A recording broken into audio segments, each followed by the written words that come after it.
Hello दोस्तों, नमस्कार। मैं दीपेश कुमार तिवारी, आपका एस्ट्रो एडवाइज़र और vastu consultant. Astro awareness programme के पहले क्लास में मैं आप सभी लोगों का स्वागत करता हूं। Astro Mandal vision of astrology का पहला प्रोग्राम जो फ्री ऑफ कॉस्ट है, एस्ट्रो अवेयरनेस प्रोग्राम है, जिसमें बेसिक्स ऑफ एस्ट्रोलॉजी हम आपको इंट्रोड्यूस कराएंगे, इंट्रोडक्शन एंड हिस्ट्री, और ये कंटेंट्स हैं हमारे। तो हाउ टू कॉस्ट हॉरोस्कोप, कैसे हॉरोस्कोप बनाएंगे, कैसे डिविजनल चार्ट बनाएंगे, जोडिएक साइंस और उनके बारे में, राशियों के बारे में, 12 भावों के बारे में, उनके नाम और प्लैनेट्स के बारे में, और कुछ फेमस योगास और बहुत सारे उनके बेनिफिट्स, स्कोप्स और ब्रांचेस ऑफ एस्ट्रोलॉजी के बारे में हम डिस्कशन करेंगे इस पूरे प्रोग्राम में। और फिर हम अपने अदर प्रोग्राम्स के बारे में भी आप सभी लोग उससे अवगत कराएंगे। मैं दोस्तों क्षमा चाहता हूं कि जो लाइव वीडियो थी उसकी रिकॉर्डिंग जो है वो नहीं हो पाई थी, केवल स्क्रीन रिकॉर्डिंग हो पाई, वॉइस रिकॉर्डिंग नहीं हो पाई, किसी कारणवश भूल हो गई। इसके लिए क्षमा चाहता हूँ बहुत बहुत, लेकिन मुझे फिर से रिकॉर्डिंग करनी पड़ रही है। इन कंटेंट्स को बार ध्यान से समझ लीजिए, ये कंटेंट्स ही पूरे जो है इस अवेयरनेस प्रोग्राम की नींव है। देखिए, पहला इंट्रोडक्शन एंड हिस्ट्री, इसमें हम एस्ट्रोलॉजी के बारे में बताएंगे कि एस्ट्रोलॉजी जो है वेदों का एक पार्ट है, वेदांग है, जिसको आइज़ ऑफ वेदास कहते हैं, यानी कि वेदों की आँख है। ज्योतिष शब्द जो है वो ज्योत और ईश से मिलकर बना हुआ है। ज्योति का मतलब होता है लाइट, प्रकाश, साइट, जिसे हम देख सकते हैं, और ईश का मतलब होता है भगवान, यानी प्रकाश के भगवान। ज्योतिष वेदों का नेत्र कहा गया। इसलिए ज्योतिष कभी भी किसी भी प्रकार का भ्रमवाद नहीं रखता, बिल्कुल ऑथेंटिक है, क्योंकि ये वेदों से प्रमाणित है। शुरुआत में ज्योतिष में जो ज्ञान था वो अधिक गूढ़ था, अतः गणित, ज्योतिष तथा ग्रहों के सामान्य लक्षणों पर आधारित था। पर हमारे ऋषि मुनियों ने ज्योतिष को सरल और आम जनमानस तक पहुंचाया, सरल भाषा में करके आम जनमानस तक पहुंचाया, जिसमें मुहूर्त विचार, वास्तु, मैच मेकिंग और पास्ट फ्यूचर प्रेडिक्शन, यानी कि भूत वर्तमान भविष्य देखने के लिए उपयोगी बनाया। मुंडेन एस्ट्रोलॉजी, यानी कि एक बड़े स्तर पर, मुंडेन एस्ट्रोलॉजी वो होता है जब एक कम्युनिटी या एक बड़े स्तर पर किसी भी चीज़ के लिए विश्लेषण किया जाए, ज्योतिषीय विश्लेषण, खगोलीय विश्लेषण किया जाए, ताकि जो है भविष्य दर्शन किया जा सके। तो बहुत सारी जो है चीज़ें वो यूज़ में कैसे लेकर आना है, ज्योतिष को एज ए टूल कैसे यूज़ करना है, ये जो है हमारे ऋषि मुनियों ने सिखाया। तो ये काफ़ी जो है, जब शुरुआत में जब ये वेदों में निहित था तो बहुत ही गूढ़ भाषा में था, बट ऋषियों ने रिसर्च करके उसको सरल भाषा में, और उसमें बहुत सारे जो है नए रूल्स, नए कैसे उसको इम्प्लीमेंट करना है, ये सारी चीज़ें, ये सारी बातें बहुत बखूबी बताई, हम लोगों को समझाया। जैसे कि हम ये बात करें कि जिसमें सबसे बड़ा योगदान सप्तऋषियों का रहा है। सप्तऋषियों का योगदान सबसे ज़्यादा जो है वो ज्योतिष के क्षेत्र में रहा है। उन सब ने मिलकर शोध किया। जो सप्तऋषि थे वो उनमें सबसे पहला नाम जो आता है, देखिए, महर्षि भारद्वाज। इंपॉर्टेंट योगदान ऑफ सप्तऋषिज: महर्षि भारद्वाज, महर्षि वशिष्ठ, महर्षि विश्वामित्र, महर्षि जमदाग्नि, महर्षि काश्यप। महर्षि जमदाग्नि जो है वो, देखिए, महर्षि जमदाग्नि का आप लोगों ने नाम सुना होगा। महर्षि जमदाग्नि परशुराम जी के पिताजी थे, और महर्षि कश्यप सूर्यदेव के। महर्षि अत्रेय जो थे वो भगवान देवगुरु बृहस्पति के थे, और सातवें ऋषि जो है महर्षि गौतम। इनका बहुत बड़ा योगदान रहा है, बहुत ज़्यादा कंट्रीब्यूशन रहा है एस्ट्रोलॉजी को आगे बढ़ाने में। उसमें रिसर्च इन्वॉल्व इनकी बहुत ज़्यादा रही है, डेवलपमेंट हुआ है। इसके अलावा भी बहुत सारे ऋषिगण रहे हैं जो क्योंकि ये जो है सप्तऋषि जो थे, ये उनका नाम मुझे याद नहीं आ रहा है, जो पहले, हाँ, दक्ष प्रजापति, महाराजा दक्ष प्रजापति की ये सातों ऋषि दामाद थे, जो ब्रह्मा जी के पुत्र हैं, प्रजापति दक्ष, तो उनके ये दामाद थे। और बहुत ही अच्छा जो है नॉलेज इन लोग को था, इन्होंने मतलब काफ़ी डेवलपमेंट किया। इसके अलावा भी जैसे ऋषि वराहमिहिर जो थे वो कालिदास के साथ के, और उस समय राजा विक्रमादित्य के सभा में उनके साथ के महर्षि वराहमिहिर थे। तो बहुत ज़्यादा लेट बात नहीं है, शीघ्र की ही बात है। इन्होंने बृहद जातकम लिखी, जो बहुत ही फेमस है और मुंडेन एस्ट्रोलॉजी पर काफ़ी कुछ काम करती है।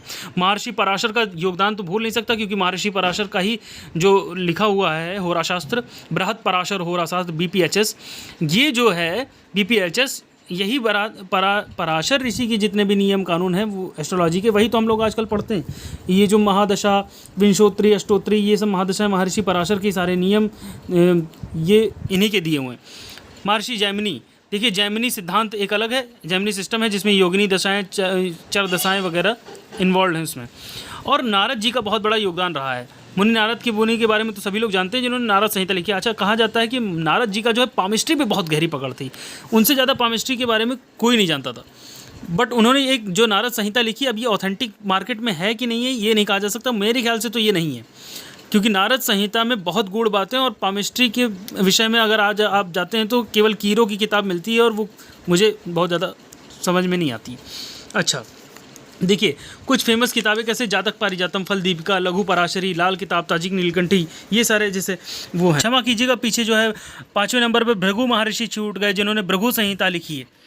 तो अब देखिए कि ये वो सारी किताबें, और ये सारी किताबें, और इसके अलावा भी बहुत सारी किताबें हैं जो लिखी गई हैं, बहुत सारी पुस्तकों का योगदान रहा है इसमें। तो अब आइए आगे चलते बढ़ते हैं, और अब सीखते हैं हम लोग how to cast a horoscope, कैसे एक कुंडली बनाई जाए, जन्म कुंडली कैसे बनाई जाए, कैसे उसका जो है काम जन्म कुंडली पे किया जाए, कैसे इसको खींचा जाए, कैसे कास्ट किया जाए, इन सारी बातों को हम समझते हैं कि जन्म कुंडली, ये जो आपके सामने चार्ट सामने बन के आ रहा है एक सर्कुलर, तो देखिए जन्म कुंडली खींचने का एक जो साइंटिफिक तरीका है, जो एक्चुअल में होता क्या है। देखिए आज की साइंस बोल रही है, और हम जानते हैं कि सूर्य जो है स्थिर है, परंतु इसकी गणना करने के लिए, क्योंकि पृथ्वी पर जातक जन्म लेता है और पृथ्वी को केंद्र बिंदु माना गया है, स्टडी ऑफ सेंटर मानकर जब अध्ययन किया जाएगा तो पृथ्वी को केंद्र माना जाएगा, और पृथ्वी को स्टेशनरी स्टैटिक कर दिया जाएगा, फिक्स कर दिया जाएगा। और जब पृथ्वी फिक्स हो जाएगी तो उसके रिलेटिव में जो है सूर्य देव घूमते हुए दिखाई देंगे। तो पृथ्वी को ग्रह नहीं गिना गया, सूर्य देव को ग्रह गिना गया, चंद्रदेव को गिना गया, बुध को, शुक्र को, मंगल को, गुरु को और शनि को, इसके साथ में राहु और केतु को ग्रह माने गए। और राहु और केतु ऐसे बनते हैं जब सूर्य और चंद्र परिक्रमा करते हैं, और दोनों का इंटरसेक्टिंग पॉइंट, यानी कि दोनों का मेल जहाँ पर होता है, जिस बिंदु पर जहाँ एक दूसरे के पथ पे इंटरसेक्ट करते हैं, उस जगह जो है नॉर्थ नोड होता है उत्तरी ध्रुव पे, तब वो राहु कहलाता है, और पश्चिमी ध्रुव पे होता है तब साउथ नोड यानी केतु कहलाता है। राहु को टाइगर हेड या सर्पेंट हेड कहा जाए, और केतु को है वो जानकारी पहले से प्राप्त होगी, वो जब राहु केतु हर पहले इसको समझ लिया जाए। इसको पृथ्वी को आधार मानते हुए, केंद्र मानते हुए आकाश मंडल को 12 बराबर भागों में विभक्त कर दिया गया है, यानी कि एक पूरा गोला बना लीजिए जो 360 डिग्री का होता है। अगर उनको बराबर 12 खानों में विभक्त करेंगे तो प्रति एक खाना जो है वो 30 डिग्री का आएगा, और यही 12 खाने 12 राशियों को लेकर चलते हैं और 12 भावों को बताते हैं। ये देखिए, इसमें आपने देख रखा होगा, ये देखिए जो चल रहा है, ये चक्र बना हुआ है 1 से लेकर, और 12 खाने यहाँ पर बने हुए हैं। प्रत्येक खाना जो है वो 30 डिग्री का है, यानी कि प्रत्येक राशि भी जो है वो 30 डिग्री की है। और हर एक ग्रह का अपना एक पथ होता है, यानी कि वो 30 डिग्री, कोई ग्रह 30 दिन में कंप्लीट करता है, कोई ग्रह 2.5 दिन में कंप्लीट करता है, कोई ग्रह 2.5 साल में कंप्लीट करता है। अब हम नेक्स्ट आ जाते हैं कि कैसे हॉरोस्कोप को कास्ट करेंगे। देखिए, डेट ऑफ बर्थ की ज़रूरत है हमें, टाइम ऑफ बर्थ की ज़रूरत है, प्लेस ऑफ बर्थ की ज़रूरत है। इन तीनों का पता होना बहुत ज़रूरी है, तभी हम जो है वो चार्ट खींच सकते हैं, ये हॉरोस्कोप बना सकते हैं। D1 चार्ट, बर्थ चार्ट, कुछ भी कह लीजिए, इसको कुंडली कह लीजिए, टेवा कह लीजिए। पहले के समय में पंचांग का इस्तेमाल होता था, आज भी होता है। कई ग्रामीण क्षेत्रों में पंचांग देखकर, पोथी देखकर, पत्रा देखकर ही जन्म कुंडली बनाई जाती है। लेकिन आज के समय में सॉफ्टवेयर्स बहुत सारे आ चुके हैं, जैसे कि एस्ट्रोसेज वगैरह, ये भी लग्न कुंडली खींचने के लिए या किसी भी प्रकार की ज्योतिषीय गणना के लिए जो है प्रयोग में लाया जा सकता है। लग्न का रेक्टिफिकेशन कैसे होता है? देखिए, लग्न कैसे वेरीफाई होगा?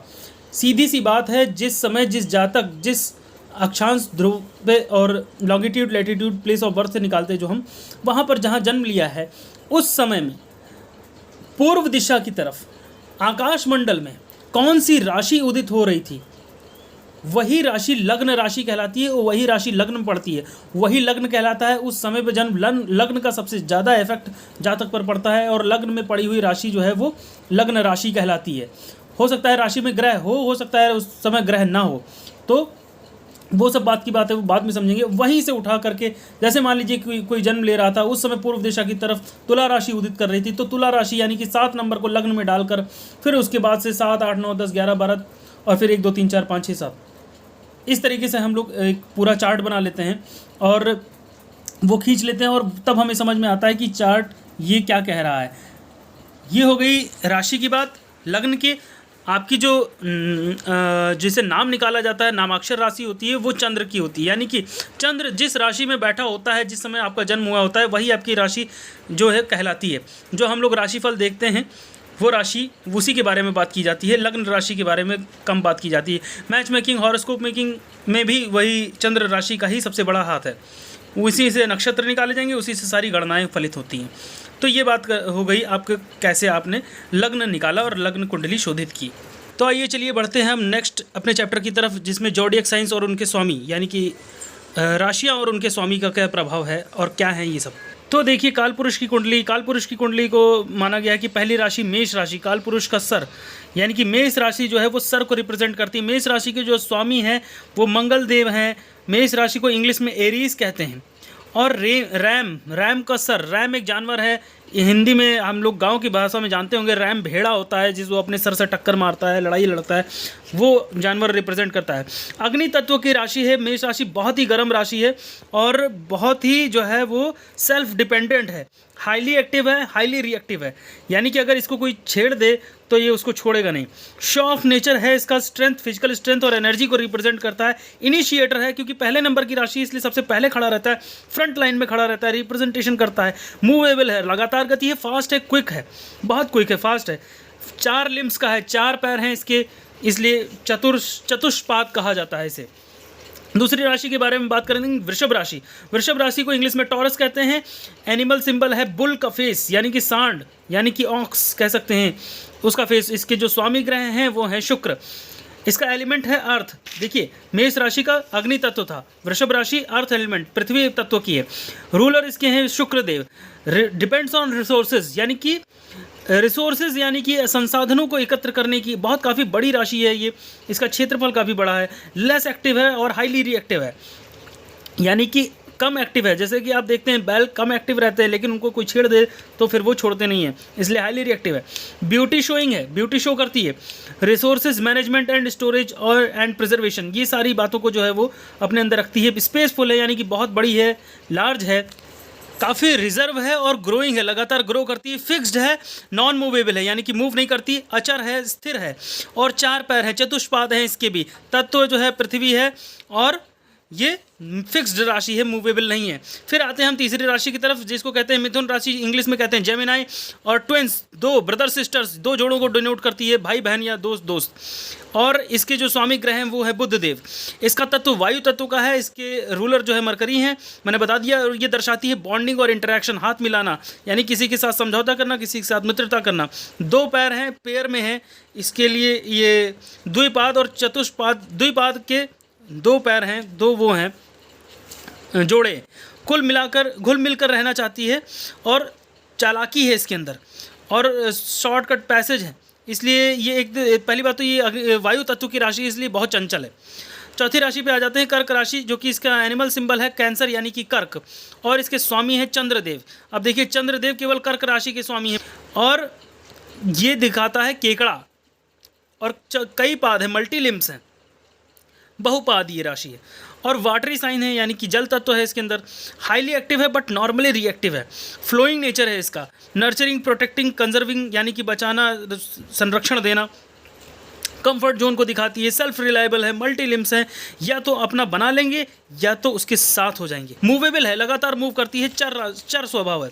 वहीं पर हम नेक्स्ट बात करेंगे सिंह राशि की, जो लियो साइन है। ये एनिमल सिंबल है इसका द किंग लॉयन और इसकी जो जाहिर सी बात है कि एक ही राजा है वो देव सूर्य, और यही सूर्य देव जो है सिंह राशि के स्वामित्व को धारण करते हैं। फायरी एलिमेंट अग्नि तत्व है, इसका फिक्स्ड साइन है, स्थिर स्वभाव है, जिद पे अड़ा हुआ है, लेस एक्टिव है बट हाईली रिएक्टिव है। शेर को कोई छेड़ नहीं सकता लेकिन वो 18 घंटे सोता है। ऑन द टॉप पे रहता है, रॉयल फैमिली है, राष्ट्रपति, राजा, किंग, इस तरीके की चीज़ों को शो करता है। 4 लिम्ब, चतुष्पाद, लेकिन बैठा हुआ है। Managing the society with royal knowledge, अकेले बैठना और भीड़ सामने सर झुकाए खड़ी रहे ऐसा पसंद होता है सिंह राशि वालों को। कन्या राशि, विर्गो साइन, यानी कि ये बुध देव की राशि फिर से आ गई देखिए। और परी है एक जो मदद को जा रही है, इसका सिंबल जो है ये है, एक बोट पे खड़ी है, एक हाथ में गेहूं की बाली है और मदद के लिए जा रही है। और इसका जो एलिमेंट है, तत्व है, वो पृथ्वी तत्व है और द्विस्वभाव राशि है, यानी कि फिक्स्ड और मूवेबल दोनों हैं। चेन रिएक्शन है, यानी कि रुकती है, काम करती है, चली जाती है। वहीं पर मिथुन राशि जो है वो भी द्विस्वभाव राशि है। देखिए द्विपाद हैं, टू लिम्स हैं, एक लड़की खड़ी है 2 पैरों पे अपने, तो टू लिम्स हैं, वर्किंग है, लगातार काम करती है, फिर रुकती है, फिर काम करती है, फिर रुकती है, हाईली एक्टिव है और बहुत कम रिएक्टिव है, स्ट्रगलफुल है, बहुत स्ट्रगल है इसके अंदर, working in awkward condition, pandemic situation में ये इस राशि को देखा जाता है, maintenance, repairs, heals and moves, यही काम है इसका, पैसेज लॉन्ग रूट का है, जैसे आंत, समस्या ढूंढना, फिर रुक कर उसे सुलझाना और फिर चल देना, फिर रुकना, फिर ढूंढना, फिर सुलझाना, फिर चल देना, ये इसके कार्य हैं। तुला राशि, वहीं पर लिब्रा साइन की बात करते हैं हम। लिब्रा साइन जो है वो शुक्राचार्य की राशि है, देव शुक्र की राशि है और लिम्बलेस है, ये पैर नहीं है इसके, लटका हुआ है, वायु तत्व प्रधान है और मूवेबल है, टिक टॉक सी सॉ, बराबर टिक टॉक करता रहता है, शोज बैलेंसिंग, बैलेंस दिखाता है, तराजू जो कि न्यायालय में पाया जाता है, एक तराजू जो कि व्यापारी के यहाँ पाया जाता है, ये तराजू को शो करती है, नॉर्मली एक्टिव है बट हाईली रिएक्टिव है, कीप ऑब्जर्वेशन और फॉल्ट्स यानी कि गलतियों पर इसकी निगाहें टिकी रहती हैं, इक्वल राइट्स यानी कि बराबरी का अधिकार और पार्टनरशिप पर यह काम करती है, समस्या का निपटारण करना और बराबर का फैसला करना इसकी खासियत है। अब अगली बात करते हैं वृश्चिक राशि की, स्कॉर्पियो साइन और एनिमल सिंबल है बिच्छू, यानी कि इंसेक्ट जो है वो बिच्छू है और इसके रूलर भी हैं जो है मंगल देव। तो मंगल देव की एक पहली राशि पड़ी थी मेष राशि और ये अष्टम राशि जो है वृश्चिक राशि। इसका तत्व है जल तत्व, वाटर एलिमेंट है, रूलिंग प्लैनेट मार्स और फिक्स्ड है, ये साइन रिजर्व्ड है एक जगह, इंटरनली एक्टिव है और वेरी फंक्शनल है, इंटरनली वेरी एक्टिव है। तो इसके बारे में ये क्रेसी इसके अंदर है, अंडरग्राउंड है और है, यानी कि स्थिर है, ये है, अकल्ट और तंत्र वगैरह अंडरग्राउंड वे है और समाज से छुपकर बिना दिखे अपना काम करता रहता है, ये स्वभाव। धनु राशि पे आ जाते हैं। धनु राशि को इंग्लिश में है जुपिटर यानी देवगुरु बृहस्पति, इसमें घोड़े का ध्वज है, एनिमल जो है घोड़ा है और ह्यूमन बॉडी, यानी कि धनुष बाण लिए एक व्यक्ति जो है आधी बॉडी उसकी है और आधी ये देख सकते हैं आप, और चतुष्पाद हैं उसके, बैक 4 लिम्स हैं, फ्रंट के लिम्स नहीं है, आगे के पैर नहीं है, केवल पीछे के 4 पैर है, मनुष्य के पैर नहीं है, मनुष्य का केवल धड़ जुड़ा हुआ है, फायरी एलिमेंट है, अग्नि तत्व है और द्वै स्वभाव है, यानी कि मूव्स, चलती है, रुकती है, फिर चलती है, फिर रुकती है, हाईली एक्टिव है बट रिएक्ट्स लेस, मतलब कम थोड़ा सा रिएक्ट करती है, और हैवी और लॉन्ग लास्टिंग फंक्शनिंग है इसका, मतलब दूर अंदेशी है। देखिए तीर जो निशाना साध रहा है वो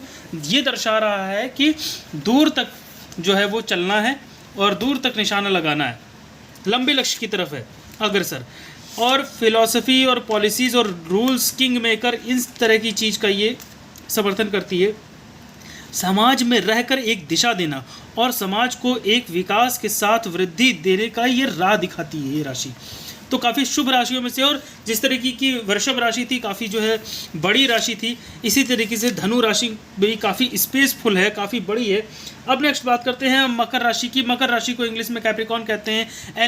एनिमल जो है इसका वो है माउंटेन गोट। देखिए बहुत लोग अभ्रम में पड़े हैं कि मकर राशि को 2 तरीके से लोग समझते हैं कि जो एनिमल सिंबल है या तो मकड़ा कहते हैं, मकड़ी है मकर, और या तो फिर कहते हैं मगर, मगरमच्छ। तो दोनों ही चीज़ें नहीं है, ये दोनों ही जो है भ्रमवाद हैं। मकर यानी कि कैप्रिकॉर्न एक ऐसा जानवर है जो फिश गोट, एनिमल गोट, माउंटेन गोट की तरह लगता है, जिसका आगे का जो धड़ है वो बकरी की तरह है और पीछे जो है उसकी जो पूँछ है वो पीछे पैर नहीं है, उसकी पीछे पूँछ लगी हुई है, वो भी पूँछ मछली की पूँछ की तरह है, क्वाइल्ड है। तो आगे के 2 ही पैर हैं, 2 फ्रंट लिम्स हैं। अर्थी एलिमेंट पृथ्वी तत्व है, रूलिंग प्लैनेट शनि है, मूवेबल है यानी कि लगातार चलती है लेकिन स्लो मूव करती है, बहुत स्लो मूव करती है। इसके ऊपर अतिरिक्त भार और वजन है। एक्टिव है, हाईली एक्टिव है बट रिएक्ट्स क्रूएली समटाइम्स, बहुत ही घनघोर तरीके से रिएक्ट करती है। वर्कोहलिक है यानी कि लगातार काम करती रहती है, रूल्स और रेगुलेशन में रहकर काम करना पसंद है। सॉलिड है, इमोशनलेस है। ब्लैक एंड स्केरी, अगली, यानी कि मकर राशि जो है वो थोड़ी सी अगली दिखती है, डरावनी भी दिखती है। और कॉन्सेंट्रेटेड एट अ पॉइंट, वो एक कॉन्सेंट्रेटेड है एक जगह, धीमी गति है, भार बहुत ज़्यादा है, और हाँ अकेले एकांत में रहना पसंद करती है। देखिए इसका स्वभाव क्या है, दिए हुए काम को करने के पीछे पड़ा रहेगा। देखिए दिए हुए काम की करने के पीछे पड़ा रहेगा, काम ही करेगा चाहे कुछ भी करता रहे। प्रैक्टिकल है बहुत ज़्यादा, शनिदेव की पूरे गुण लिए हुए हैं। और वहीं पर नेक्स्ट राशि जो है कुंभ राशि की बात करते हैं। कुंभ राशि जो है एक्वेरियस साइन, लिम्बलेस है, बेसलेस है क्योंकि मटका है, घड़ा है। वो घड़ा आपने एनिमल सिंबल देखिए, इसमें सिंबल देखिए, एनिमल नहीं है। इसमें एक आदमी जो है घड़े से पानी गिरा रहा है और पानी नीचे गिर रहा है। रूलिंग प्लैनेट सैटर्न है। और वायु तत्व प्रधान है, हाईली एक्टिव है बट नॉन रिएक्टिव है, फिक्स्ड है, fixed on axis, moves with in limits, यानी कि एक जगह फिक्स्ड है, एक लिमिट में ही मूव करती है, जिस तरीके की तुला राशि मूव करती थी। एट रैंडमली एक्ट करती है, सीक्रेट बट क्विक एक्सप्लोजन इसका, मैजिकल साइन है और ऐसा शांत रहकर ऑब्जर्व करता है ना, ये एक्वेरियस साइन, ये कुंभ राशि ऐसा शांत रहकर ऑब्जर्व करता है कि अपने फायदे की चीज़ रख लेता है और छुपा लेता है, ये इसके अंदर कमाल की बात है। फिर आखिरी अंतिम राशि की बात करते हैं, मीन राशि, पाइसेस साइन, एनिमल सिंबल है 2 फिशेस ट्विंस, 2 मछलियां हैं, आप उसमें घूम रही हैं, कोई लिम्ब नहीं है, टेल्स हैं, गिल्स हैं, रूलिंग प्लैनेट जुपिटर है, देवगुरु बृहस्पति हैं, जल तत्व है, एक्टिव है और नॉन रिएक्टिव है और सिचुएशन के अकॉर्डिंगली अपने आप को ढाल लेने की क्षमता जो है मीन राशि में मीन राशि को प्राप्त है। पैरा वर्ड यानी कि एलियन वर्ड, परा संसार, परा दुनिया को दिखाती है। वहीं पर द्विस्वभाव राशि है, चलती है रुकती है, चलती है रुकती है, डाइवर्ट्स इटसेल्फ, अपने आप को जो है मोड़ लेती है किसी भी, इमेजिनेशन, हायर इमेजिनेशन लेवल इसका, वेरी सीक्रेट है और बहुत ही ज़्यादा जो है इमेजिनेटिव है, प्रैक्टिकल नहीं हो सकती, हाइबरनेशन, फ्ली अवे, भाग जाती है। देखिए, अलग हटा हुआ दूसरी दुनिया में स्थित ख्याली हवाओं की दुनिया में रहती है ये मीन राशि। तो ये मीन राशि का तत्व हो गया, ये सारी चीज़ें आ गई इस मीन राशि के अंदर। देखिए ये देखिए, अब देखिए ये आया आपका, ये टेवा तैयार हो गया। अब देखिए इस चीज़ को कैसे देखना है, जब आपने जन्म लिया, ठीक है, तो ये पहला भाव जो लग्न भाव है, ये देखिए यही हमेशा पहला भाव रहेगा, जहाँ लिखा है सेल्फ पर्सनालिटी, सबसे बीच में सबसे ऊपर सबसे बड़ा खाना जो बना हुआ है, self personality, constitution, appearance, strength and weakness, physiology, tolerance and adjust capabilities, यही जो है पहला भाव है। इसके बाद ये हमेशा जो है क्लॉकवाइज घूमेगी ये डायरेक्शन। जैसे मान लीजिए आपने जन्म लिया, आपकी कुंभ राशि आई, कुंभ राशि पूर्व दिशा की तरफ उदित कर रही थी, तो यही कुंभ राशि लग्न में पड़ जाएगी। अगर उस कुंभ राशि में कोई ग्रह होगा उस समय में गोचर में, तो वो कुंभ राशि में आ जाएगा, यानी कि ग्रह भी लगन में आ जाएगा, अन्यथा केवल कुंभ राशि लगन में आएगी। और फिर सेकंड हाउस में उसके बाद मीन राशि आती है, थर्ड हाउस में फिर आएगी मेष राशि, इसी तरीके से क्रम बढ़ता हुआ जाएगा। और देखिए पहला भाव, दूसरा भाव जो उसके बगल में immediate family and accumulated wealth वाला, तीसरा भाव कम्युनिकेशन का, चौथा भाव मदर का, पांचवा भाव इंटेलेक्ट चिल्ड्रन का, छठा भाव रोग ऋण शत्रु का, लोन एंड डेब्ट्स का, सातवां भाव पार्टनरशिप का, विवाह मैरिज, ये सारी चीज़ें देखी जाती है। आठवां भाव लॉन्गिटिविटी और आपका मेजर ट्रांसफॉर्मेशन, नवां भाव आपकी ये देखिए नवां भाव फॉर्च्यून प्रॉस्पेरिटी वगैरह देखा जाता है, इन सब चीज़ों को देखा जाता है। 10वां भाव जो है वो कर्म, प्रोफेशन, गवर्नमेंट एंड एडमिनिस्ट्रेशन चीज़ें वो देखी जाती है। और 11वां भाव आपका गेंस, इनकम्स और प्रॉफिटेबल इनकम्स, ये सारी चीज़ें डिज़ायर्स की है। और 12वां भाव उनका एक्सपेंडिचर है, यानी कि लॉस कोई चीज़ हो गई या फिर कोई चीज़ बहुत दूर चली गई, वो है 12वां भाव। तो इस तरीके से भावों की गणना की जाती है। आई होप कि आप लोगों को ये वीडियो अच्छा लगा होगा, काफ़ी कुछ समझ में आया होगा। यदि कोई समझ में ना आया हो या कोई प्रॉब्लम रह गई हो इन बेसिक बातों को समझने में, तो आप मुझे कमेंट बॉक्स में कमेंट कर सकते हैं या आप मुझे पर्सनल नंबर पर कॉल करके पूछ सकते हैं या मैसेज करके पूछ सकते हैं। धन्यवाद। जय हिंद।